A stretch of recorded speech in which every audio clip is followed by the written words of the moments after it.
Viracocha, The History and Legacy of the Incas Creator God. Written by Charles River Editors. Narrated by Casey Wayman. During the Age of Exploration, Native American tribes fell victim to European conquerors seeking legendary cities made of gold and other riches, attempts that were often being made in vain. And yet, of all the empires that were conquered across the continent, the one that continues to be most intimately associated with legends of gold and hidden riches is the Inca Empire. The Inca Empire, which flourished in modern-day Peru and along the west coast of South America, was the largest Native American empire in pre-Columbian America until Pizarro and the Spanish conquistadors conquered them in the 16th century.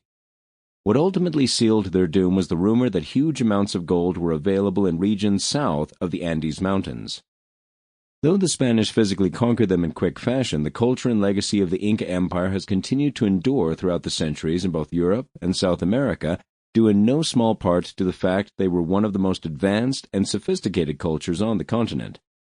Like the Aztecs, the Spanish burned much of the Incas' extant writings, but it is estimated that as many as 35 million once fell under their banner, and the empire's administrative skills were so sharp that they kept accurate census records. Their religion, organization, and laws were also effectively centralized and tied to the rulers of the empire, and their military mobilization would have made the ancient Spartans proud. After the Spanish conquest, several rebellions in the area attempted to reestablish the proud Inca Empire over the next 2 centuries, all while famous Europeans like Voltaire glorified the Inca Empire in optimistic artistic portrayals.